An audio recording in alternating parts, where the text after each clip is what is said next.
It was the Monday after the wedding. John had a group of 50 meet at the People's Trust tent. They enjoyed a nice breakfast, and at 8 a.m., John brought them together and visualized the south end of the valley. Peter was in front. Most of the group were Peter's Minutemen from Seattle. The primary exception was Chief Ch.9 was in the center. The rim that went around the valley looked much like Crater Lake in Oregon. It was 1,000 feet high in places. The big difference was this one had a small lake in the center, with almost all the rest being a very rich green pasture land. The mercenaries had a camp in the northernmost part with over 2,000 men and women. Moments after the team showed their presence, 8 shots rang out. John Taylor, with his white hair, stood out as one of the targets and, like the others, sent the rounds back. Many vehicles were coming toward them, and Peter yelled, "Now, my courage," to the team. The team and all unwanted personnel disappeared. The vehicles slowed and turned off, but there was one Jeep with a driver and an older gentleman passenger still coming towards John. John waited. He hoped to find some information about who was funding this outfit. It took only a few minutes for the Jeep to travel the last mile. The Jeep stopped within 30 feet of John, and the man got out and looked behind them. He turned. "Who are you, and what did you do with my men?" the older gentleman asked in a very angry voice. "Really, General? You don't know who I am? You've tried to kill me several times during the last 4 days." John responded. "What in the hell do you want, John Taylor?" The general responded. "I want to know who is footing the bill for you to be here. I understand you've been here for over 3 years and have taken probably 1,000 head of buffalo. I will be serving a request for payment to that person." John approached the general. He was within 10 feet of the man when he asked the question and was able to read the man's mind well. Ex-President Treese. Again, that name comes up. It had been tied to the training center for ISIS on the Arizona and New Mexico border that had Homeland Security ties. The Treese family was suspected to be worth $1 trillion. John wondered if that had any meaning anymore. "Does ex-President Treese even know your name?" John asked. The general drew his revolver and fired at John. John was surprised. The round should have hit left of his belly button. The general was a bit stunned when the round returned to plow through 2 layers of body armor. Another shot rang out, and the general crumbled to the ground with part of his head missing. "Hi, Jimmy James. How have you been?" "Doing very well, Father John. Thank you." Corporal Jimmy James replied. "How is your sister, Jill?" John asked. "She is still guiding me, sir," Jimmy responded. "What's next for you?" John asked. "I finished my junior year as an architect student. I ran out of money and did not want to go into a whole lot of debt. So I joined the Army. I would like to get back on that path, sir." Jimmy shared. "Find a nice girl and settle down and have a good life. I hear a rumor that fish may be in the river soon." "Yeah, lots of them. We have an architect. He informed me he has a ton of work. Maybe he needs an apprentice. Shall we go ask him?" John got into the Jeep and grabbed his walkie-talkie. "Billy Nation, the valley is yours." "Thank you, White Eagle. How many need to be planted?" Billy Nation asked. "What I am hearing is 9. Several may be upon the rim still." John replied, "White Eagle, you have done the people a great deed. We thank you, and we will take it from here." Billy Nation shared, "I have 200 ready to move in to salvage all that is left.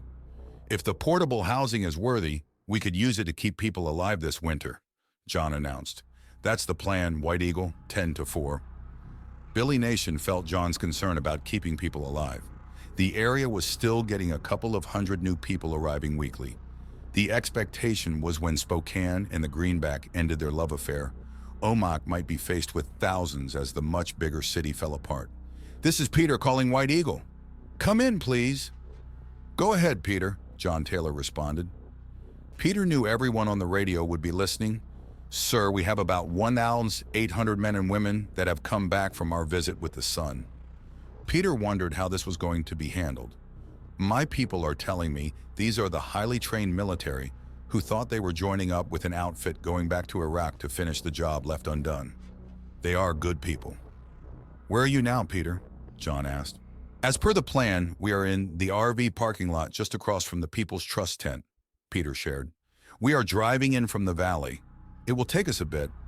See if our army is hungry. If they are, I have set up a tab at the tent for this morning. John had talked with the chief and touched on the possibility that many would be returning. Billy's actions were to eliminate the possibility of anyone returning to the valley. John wanted to be sure that Jimmy James was on their side and not a planted assassin. John and Jimmy had gone about halfway back to town when John asked, "What is this bump on your right shoulder?" "It's a bone chip." Jimmy's eyes went dull. The Jeep sped up.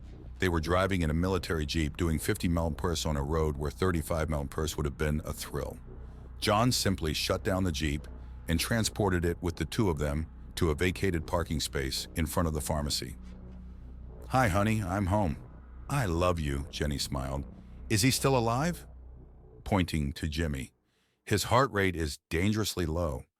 "Yes, but not for long if—" John felt in Jimmy's shirt pocket and found the antidote for the poison that had been injected into Jimmy's bloodstream. John gave it to Virginia Casey, who coincidentally had been at the pharmacy with Jenny. She opened the tube and administered the shot. A few minutes went by. "His heart rate is coming back," Virginia shared. Then a few seconds later, "He just hit 60 beats per minute. Let's get his shirt off." When they had that done, John looked closely at the bump and saw a little camera and speaker. "Got to go." John kissed Jenny and disappeared with whatever was in the bump. John did his normal go to God and was pleased when he landed there with a young man dressed in fatigues. "Where did you come from?" John asked. "I was in a cave at my work table," the young man shared. "Did you have control of his injector?" John asked. "What injector?" "The one that came out of Jimmy James, the one you were listening to," John advised. "The video and sound were going by satellite to someone else.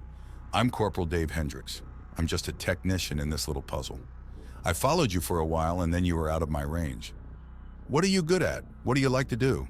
John asked us. "I got my degree in cell phone technology, and the first company I work for makes me into a salesman in a mall. That lasted a week. I want to work on cell towers and satellites and be at the other end where things are changing all the time." Dave answered, "I came to work for this outfit, and they stick me in a cave 12 hours a day, 7 days a week watching 24 cameras. I was there just to make sure they worked." "You want a job?" John asked. "Doing what?" Dave asked. "Keeping our phone system going, finding out who keeps turning it off. Maybe going with me to ask them to stop." John smiled. "Hugh." "Yes," Dave said. Then he looked around at, "Where are we?" "We are with God," John shared. "Am I dead?" Dave asked.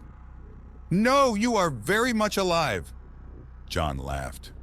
The next day, John Taylor, Chief John Nation, Margaret, along with Billy and Maiden Nation, arrived at 9 a.m. to look at this big old building. This place had not been used for over 30 years. In the past, it was the only fish cannery in the area and processed millions of tons of vegetables in its life. 2 big kettles could hold hundreds of gallons of stew or chowder each. As soon as Billy had the door open, Maiden went through it and started turning on lights. She was going through her 30-year-old list of startups for the cannery. She looked up towards the ceiling and saw a very little bird caught in a massive spider web. Over next to the wall, a rat skittered by. "Billy, we need to make sure this place is clean and safe for our workers." "Okay, Mom, we will take care of it." Billy looked to John Taylor and then looked back at the nest of rodents. In a blink of an eye, the whole mess was gone. "Billy, we need one of those lift things and a high-pressure washer and a big vacuum cleaner to clean this place up." "Hello, anybody here?" A man with a cowboy hat came in through the door. "Oh, good, everyone is here. You won't believe this, but I have been chasing you people all over town." "John, have you met Marvin West?" the chief asked. "I'm glad to meet you, Mr. West." John Taylor and the man shook hands. "Oh yeah, I know everybody, and I've been front row at all of your meetings, sir." Marvin answered, "Maiden, are you going to put this place back to work?" "Yes, Marvin, we got tons of salmon coming at us. I hear you planted something other than oats and wheat this year?" Maiden looked at the man with her head tilted. Marvin laughed. "I was pretty dissatisfied with my crops last year, so my wife and I did some prayer and meditation over the winter. We got some interesting answers, but I was ready, so we planted 300 acres of carrots, the same for several kinds of beans, peas, corn, Walla Walla sweet onions, potatoes, and we have a 30-acre plot with spices and herbs. Are you interested in buying any of it?" Maiden looked at John Taylor and waited until he nodded. Marvin, we'll buy it all. Fair market value? Maiden and Marvin smiled at each other. With fresh vegetables, I can make stews, chowders, all kinds of things. Maiden was almost ready to dance until she tried the cooker. She hit the side of it twice and it came on for a few seconds, then died. Mr. Taylor, can you heal my cooker? Nope, but I can certainly buy you a new one. How old is this? John asked. I don't know. Did they make electric cookers for canneries 100 years ago? Maiden hit it once more, but the cooker did not respond. Billy, can we get Chester to look at all this electrical stuff?